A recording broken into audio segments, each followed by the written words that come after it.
sa ka-being of person nga naibaw makaila nato nya makigsulti ta niya nya mahimo sad nga makigsulti nato, and that is the God which is personal, which is a person.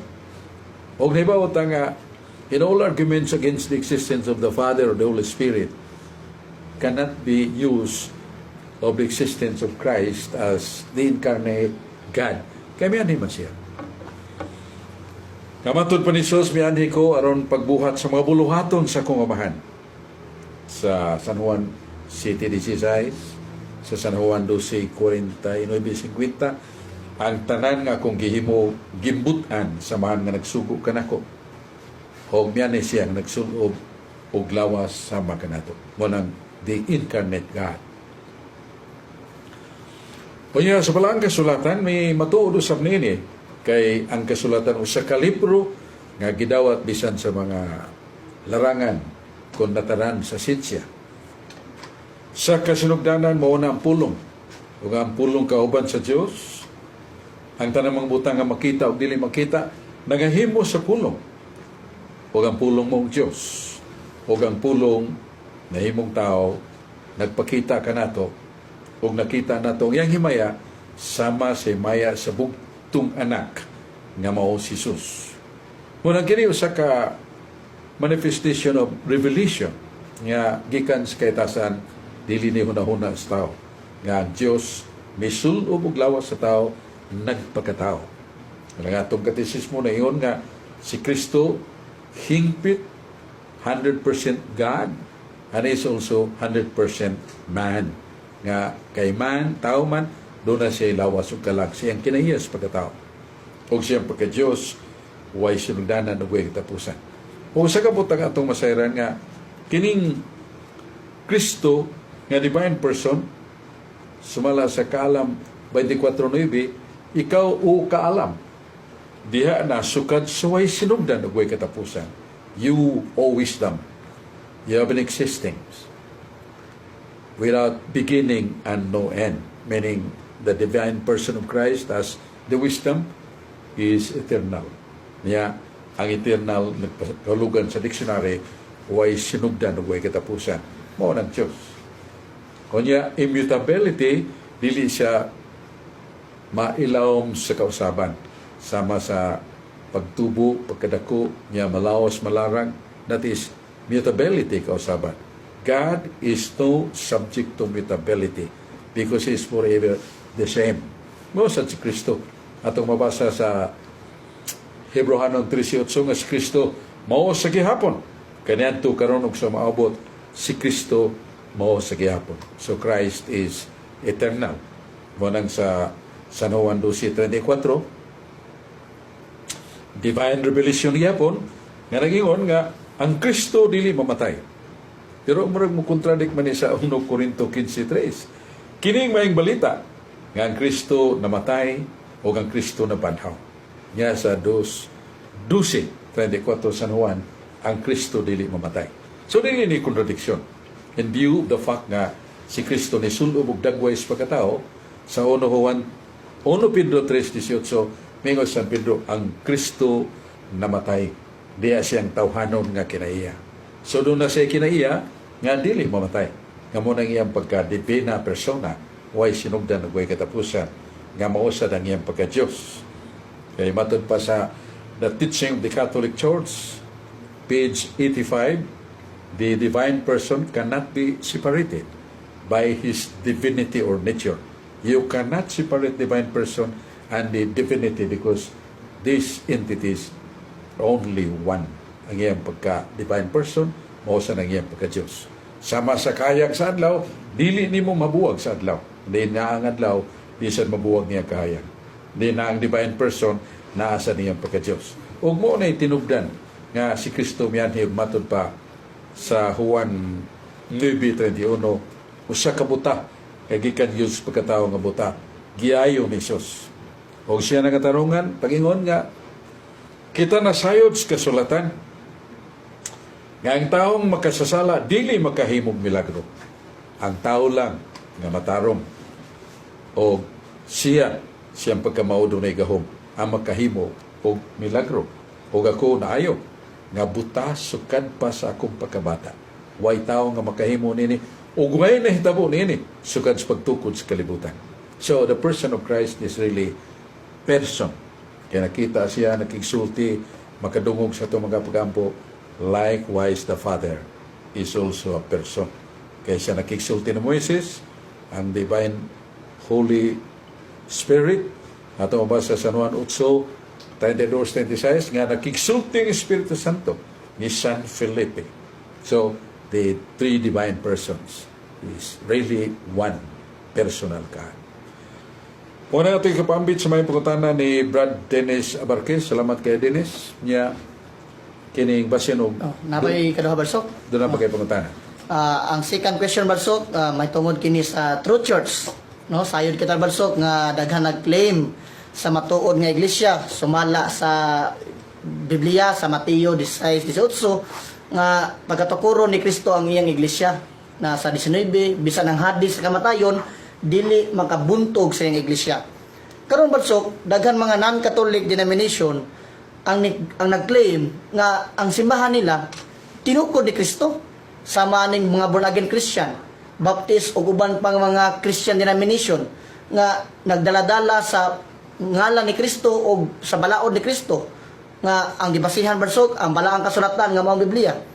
Ang pangutana barsok para sa kasayuran sa tanan nga kining True Church o kining matuod nga iglesia do na ba ni siya timailhan barsok kay daghan kaayo ang nag-angkon-angkon sa simbahan nga tinuod nga tinukod ni Kristo apan ang uban barsok napakyas. Pero kitang Katoliko barsok unsa may atong pamatuod nga ang simbahang Katoliko tinukod gayod ni Kristo og nagsukad gayod ngadto sa panahon ni Kristo og unsa pay timailhan barsok ang kining simbahan guided by the Holy Spirit. Mali ko patinawon ni barsok. Una sa tanan atong hibawan nga God is the omnipotent, all-powerful God. But His God is same time God is love. Ang Diyos gugma.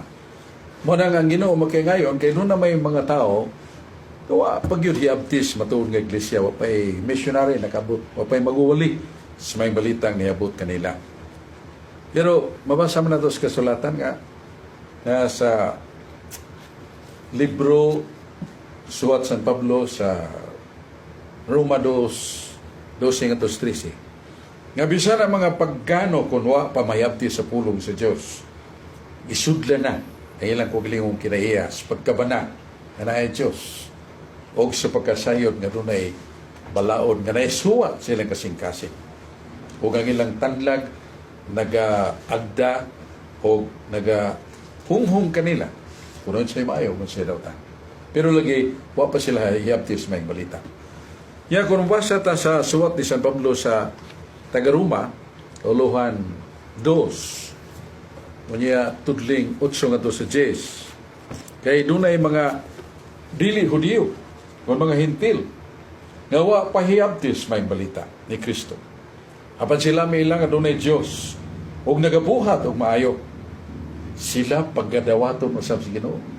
Unang premise na ko nga God is love and all power of understanding and He knows the power of His presence within them. Muna yung i-premisa mayor na to nga naiuban nga wahiyabtis may balita o matod pa sa Ginoo iyasang dawaton.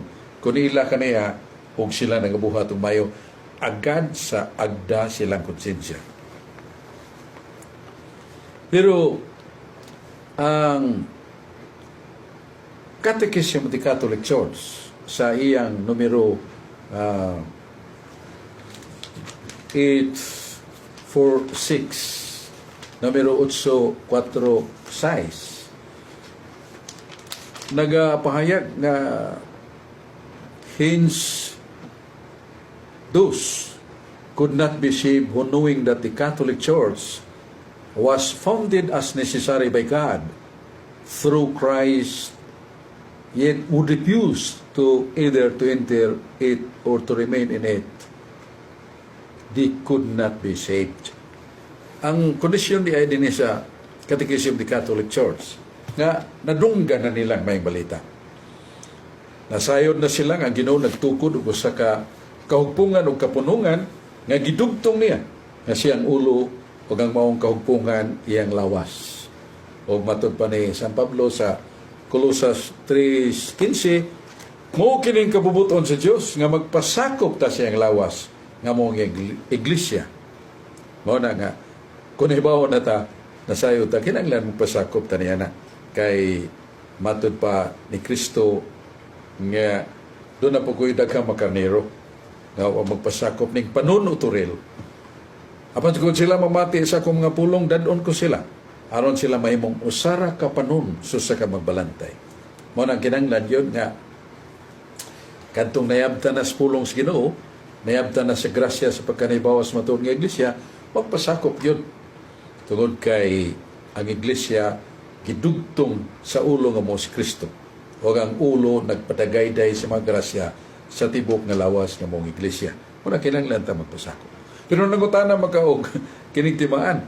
Diya sa Daniel 4:3, there are marks of the kingdom of God. Doon ay mga tanda, doon ay mga timaan. Ang karian ng Diyos, the kingdom of God. And that is the church. Sumala sa San Mateo 21:43, the kingdom of God on earth. That is the church. Munang iglesia. Ug doon ay mga timaan. Ya, mulakbit lang tag usa o duha ka timaan. Nga ang timaan mao nga kanang maong pundok o kahugpungan dili tinukod og tao pareha nato. Tinukod ni Kristo nga Dios nga nagpakatao. Asa man nato mabasa? Sa Salmo 127:1, kawang ang kabudlay kaagos tao, gawas ko ng Dios mo'y nagtukod sa balay. Kining balay nga gisgutan sa 1 Timoteo 3:15, ang iglesia mao ang balay sa Dios, mong iglesia sa buhing Dios, haligig patukuranan sa kamatuoran. Sa Ginoo doy magtukod sa matuod nga iglesia. O siya mo si Kristo nga nagtukod pinagi ni Pedro. Pangayon niya to is Petros, it superhang Petram edificabo ecclesia meam, it purte inferenon prevalibot ecclesia meam. Kau Pedro ba to? Huwag ipaboning ba ito, tukuron ko nga akong iglesia, ngangangaan sa impierno, dili makadaog kaniya. So, makutlo ang timaan. Ang timaan, una mo, si Kristo nagtukod. Ikaduha nga timaan that the church founded by Christ has its nature of indefectibility. Ang indefectibility po, sabot, gikas pagtukod ni Kristo, panay hunong sa paglatas. O di na mabungkag, o di siyang mahunong. Magkatibula ang mga sakop. Pero ang kaupungan, dili mawagtang. Sumo nang nasuwat sa balang kasulatan. Busa with these two marks nga, ang iglesia ang itukod ni Kristo, siya ay nagtukod, niya mapanayonon, makita ni nato di Simbahang Katoliko. Kaya naman sa Grolier's Encyclopedia, Volume 5, page 106, the Catholic Church is the divine society founded by Christ, endowed by the Holy Spirit on the day of Pentecost. And this name denotes the body of the faithful in communion with the Bishop of Rome. Hence, it is called Roman Catholics. Ako namin ni sayon. Nga, ang Iglesia Katolika mo ay kahugpungan o kapunungan tinukod ni Kristo. Mo ni ang ipadadaan si Espiritu Santo sa adlaw sa Pentecostes. Mo ni nga may kadugtungan sa obispo sa Roma, nguningan lang og Romano Katoliko. So tinukod ni Kristo ang Romano Katoliko, Iglesia Katolika from Jerusalem to Rome. Buhat 23:11 mingon si Jesus kang Pablo, mayingon nagpamatuod ka kanako sa Roma. O sa Jerusalem, una sa Jerusalem. Dayon wadto ka sa Roma pagpanghimatuod kanako. So from Jerusalem to Rome. And it was in Rome that the seat of Peter was founded by God. Mo na nga gika sa Roma ngadto sa tibuok kalibutan. Mo nang Katolika makailapon. Siya nagsulti na San Pablo sa Griego nga pulong Ecclesia Catholis. Nasa kining Hebrew pero arita sa Griego. Naingon na sa Griego, Hemenon, Ecclesia Catholis Teis, Judayas, kay Galileas, kay Samarias, Irenen, Ekenen, Oikomodo, Mohomene. So nang dua ka words, Ecclesia Catholis. Hindi siya ang iglesyang makailapon, Latas, Saudia, Samaria, subang dapit gilig-on sa Espiritu Santo, iglesyang makailapon, Ecclesia Catholis. Kaya, Gikan sa Jerusalem, anyo 33, hangtod karon. Gikan sa karon, ibalik nga to sa anyo 33. Mao na ilanan sa matuod nga iglesia, o naa sa American Encyclopedia, Volume 6, page 29, only the Catholic Church among so many churches whose origin can be traced back to the time of the apostles and to Christ themselves. Binisaya nga sa tanang mga pundok-pundok, dili ta magmahukmanon sa uban, ang Iglesia Katolika ang iyang karon magganid balik siyang sinugdan panahon sa nga apostoles, panahon ni Kristo. Sa ato pagikan sa anyo 33, nagpadayon hangtod karon. Mao na ang timaan sa matuod nga Iglesia Katolika, without condemnative to other group. With due respect, we give them the benefit of the doubt that they do not know yet the truth of the Catholic Church. Wala itong tubag sa mga na dinis, pero na may minungdanong kay Paibao, ato ning paminaon o lantaon, kining hinungdanong kay Paibao karon dayon. Okay, Brad. Ang kuhanin ni Jong nga, maraming nag-conversation ba? Dili nag, dili nag-atubang kanunay dito. He talks with me. Ay, isa di kita nang siya kay Korea. Na inangutana Barsok sa kuan ba online. Mahot daw pangutana sa DWRF na yang gi-screenshot ang live dito sa kaniya na mutana siya diri sa CCTV. Si Brad Renato Di Mana. Sige. Tangan niya na. Ya, di kakapil. Dili pa makita no? Oh, sige. Yan na lang. Isa gina. Panty man na siya. Wala ko kay maunggod. Wala ko gamaunggod. Huwag ka andam. Wala gisag ko mong breadsok. Puro pa short tanan. Oh. Nadia, pero kuha mo rin. Breadsok, again si Kos ni kinis na isa nang tanan na baradsok na abay dili mahimo ang Dios di. Yun na lang. Okay. So kay nato man ni Oh, singan. si Paul Bailosis. Oh, taga kuha na. Nabay dili mahimo sa Dios. Breadsok na abay dili mahimo ang Dios. Eh, sure ko, yung sunod niya aning pangutan na mawala ang Diyos. Yang imuon. Nawe dili may mo sa Diyos.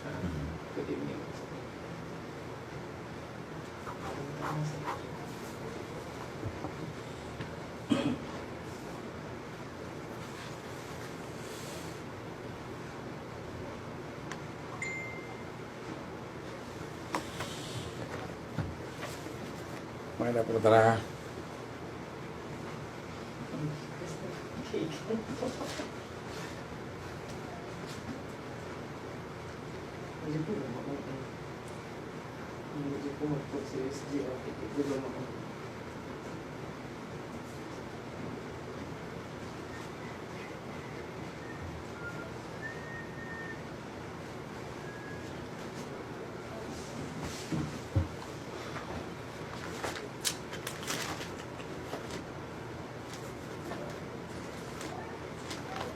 Paul Velocis of Kwan, Lapu-Lapu? Walay sa Kwan. Di pa na ko siya ma-open socket. Sige lang. Basta, ato lang sigutan niya nga. Tapos na yung nagpag-greet green live daw ta sa ilang seminary. Si Ano yan? Matt Alferez Labander. Live ni karon diri sa seminary sa inyong program.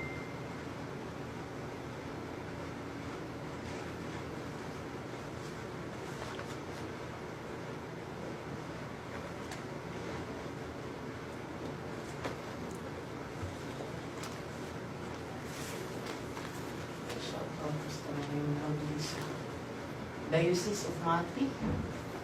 Asan ang Mati? Kwan na, Davao East, Eastern Davao. May nagpasya. Diocese mo na, akong O Diocese of Mati, Mati City. amigo na. Ikaw na lang. Kami kung live na sa Facebook. Yung i-share nila. I-connect. Saan siya itag?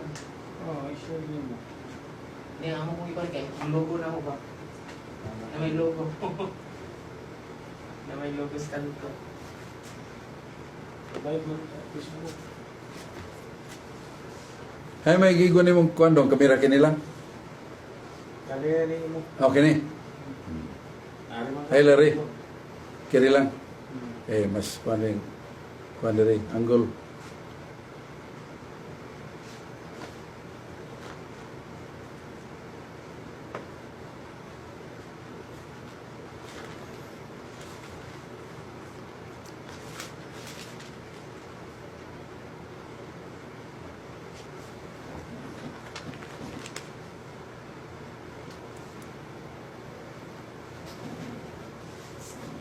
Go.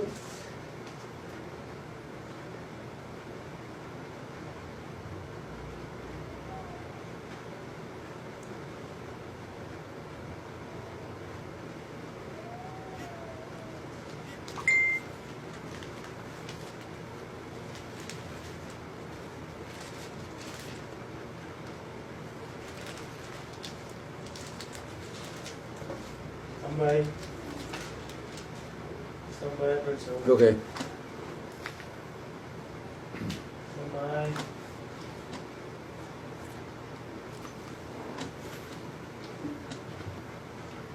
Maigsun balik ta sa atong tulumanon nga atong katinawan sa pagtuong Katoliko niya magyapon si Dennis Abarquez sa San Roque Paris Talisay City ato siyang pamatiyo.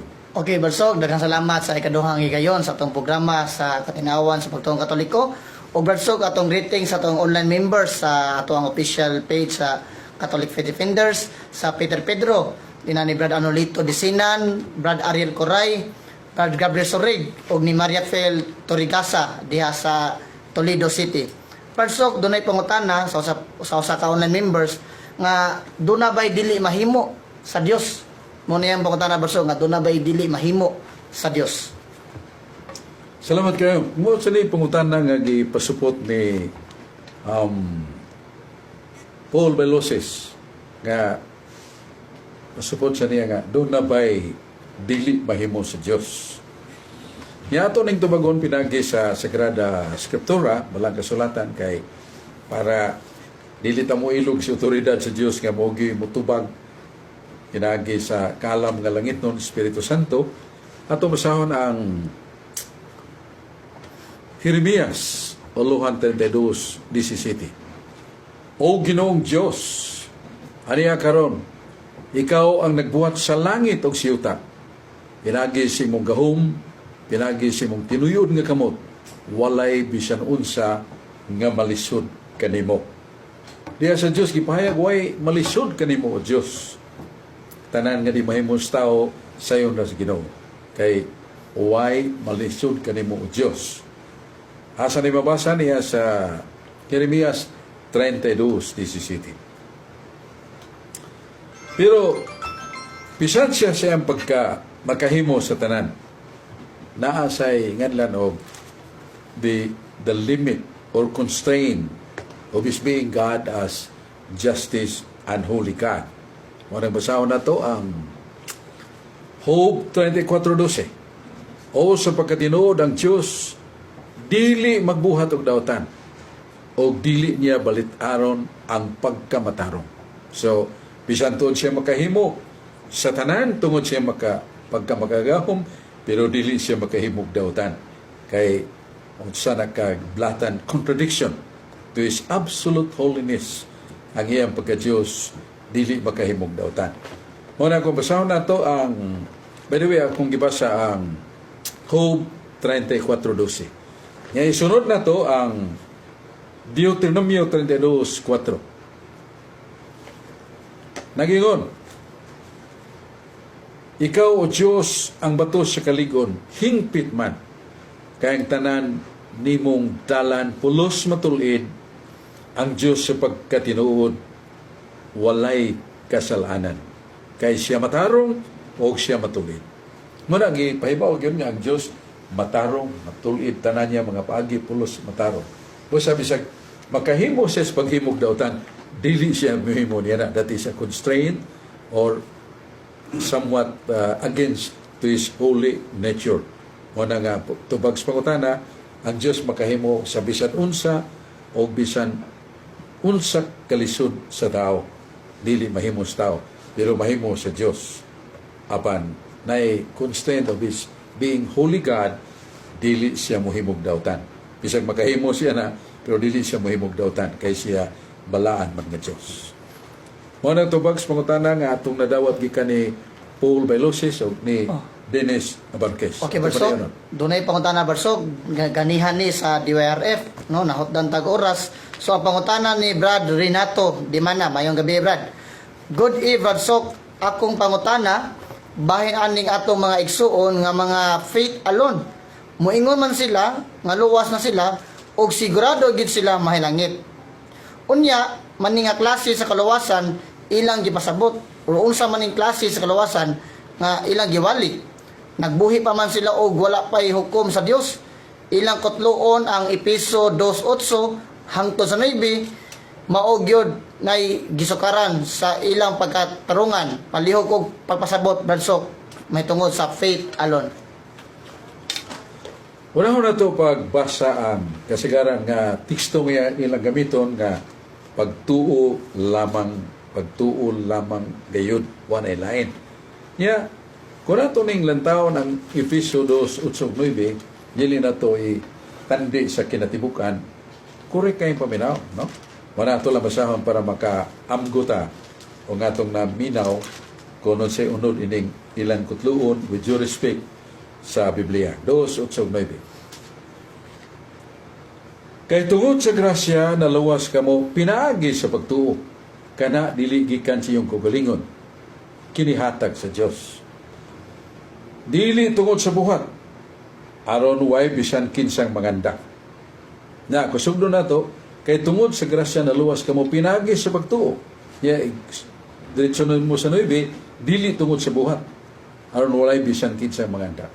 So, kung kana lang ang atong basahon, ya dili na to hatagan meaning and context of that passage. Wala, pagtuo lang, maluwas na ka. Tungod sa grasya sa Ginoo, ya dili tungod sa buhat, maluwas ka. Mao na ang atong tubagon. Na ang punto ninimo nga magsugod yun sa pagtuo nga kinahanglan tang mutuo. Munang mabasa sa Hebreo 11:6. Kinahanglan gyud tagsa-tagsa mutuo tang adunay Dios. Nga mo'y moganti sa atong mga buhat nga mayo ug mo'y mosilot sa mga buhat nga dawtan. Kinahanglan yun mutuo tang adunay Dios. Sakto na. Pero dili nato sundon ang pagtuo ni Satanas. Kaya sa Santiago 2:19 na yun, ang yawa si Satanas nagtuog Diyos, nagkurog pa gani, gumikan siyang pagtuo. Pero ningon ang yawa, non serviam Domine. Bot sabot anak, dili ako mualagad kanimo, o Dios. Kaya pag-alagad, pagbuhat na. Ang yawa, kutubras pagtuo, mukurog pa gani siya, pero dili siya mabuhat. Muna nga, ang pagtuo nga makaluwas, dili tungod sa katakos, kasarang sa itong pagbuhat, kundi gigasahan ta sa Ginoo ng pagtuo. Samtang ang gasas pagtuo na nato, niya atong sundan kung unsay sunod niya ng gasas pagtuo. Munang masahon na to ang Galacia 5:6. Kung manini, Yahweh o Diyos, niya kining atong tanaw ng iyang unod og kahulugan sa maong pagtuo. Sa Galacia Kapitulo 5 versikulo 6. Balik ko na to, suhat San Pablo sa taga Galacia, uluhan 5 tudling 6 nagingon. Kay kang Kristo Jesus, bisan ang gisirkunsisyonan, o bisan ang way sirkunsisyon, way bisan unsang kapuslanan, kundi ang pagtuo nga nagabuhat pinaagi sa gugma. So, ang pagtuo di ay gasas Ginoo, pero sundan sa laing paggasa nga mao ang gugma.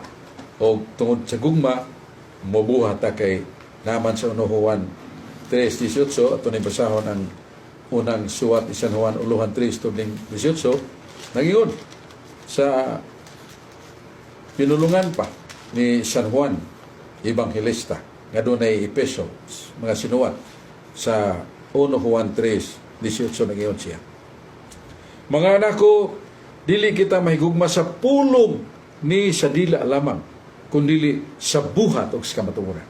So kanada ang nagabuhat tungod sa gugma, dili kay sa dila o mga pulong lamang, kundi sa buhat o sa kamatuoran. Manang pakli tangari sa Santiago 2:14-16 nagingon, maluwas mga tao sa pagtuo lamang, dili gayon.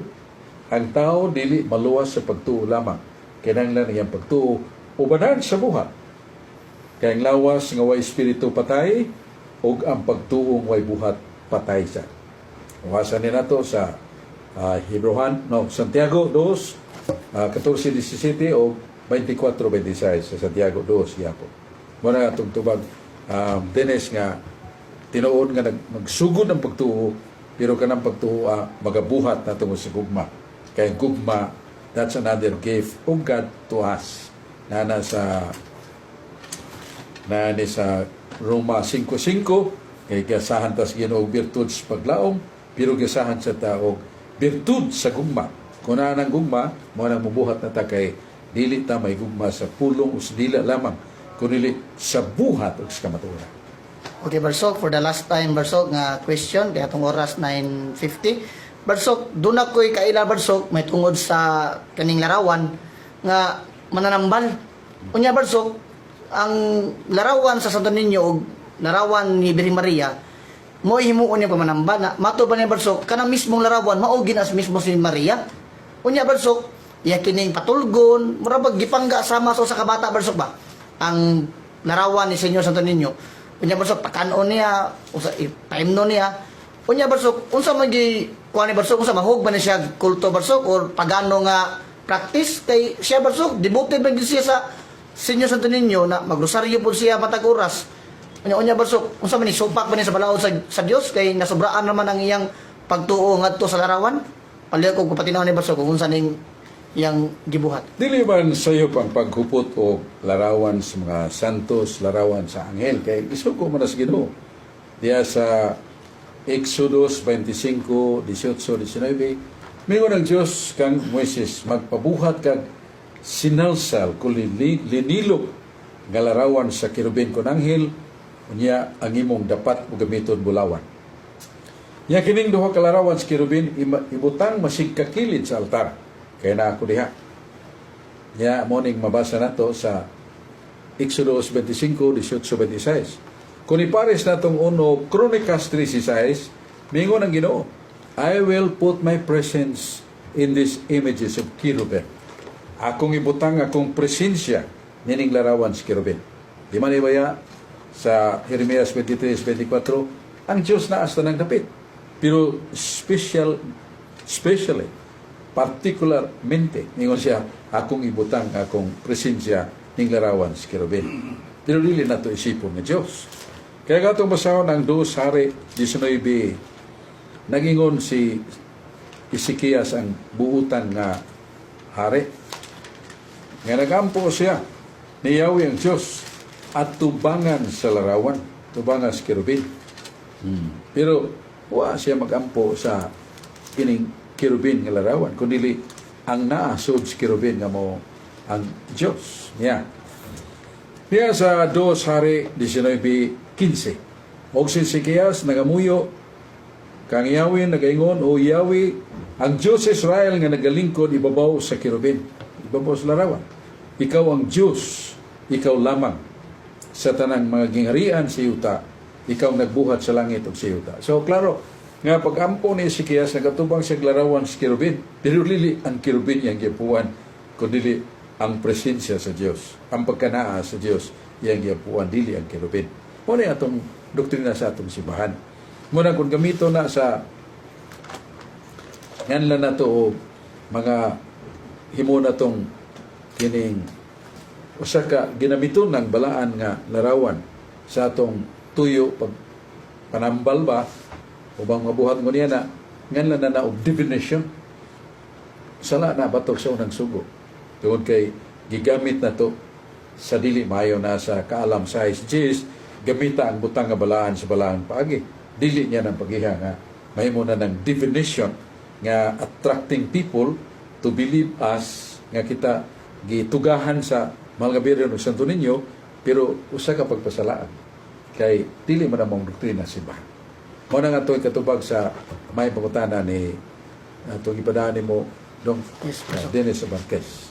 Mo na itong tubag. So, napailaing pangutana? Wala na Barsok, 9:53 na. Okay.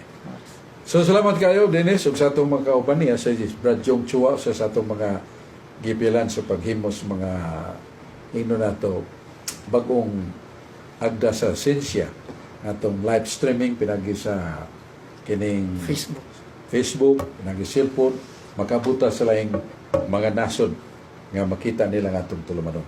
Unya, sangan sa atong mga gahom nga Diyos, sa atong simbahan, kininyong ubos nga lagad Brad Sok Fernandez, sobra ni Dennis Abarquez. Ato ko na yung pasalamat, balik nga samtang wa ko diri 40 kapin kadlaw si Brad Adam Ampere, Sister Yuli Rafana, o sila si Brad Jules Storfield, Brad Steve Buti, si Brad Jeffrey Calyosa, Brad Efren de la Peña Moy, ni halili nako. Ako silang pasalamatan, ang Diyos magapanalangin, agig bawas silang kayo, samtang wa ko din sa 40 kapin kadlaw.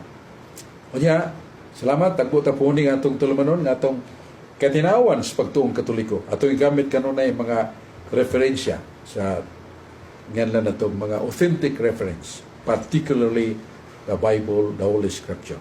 Ginoo magapanalangin ka na ito, kininyong alagad Brad Sok Fernandez, sobra ni Dennis Abarquez.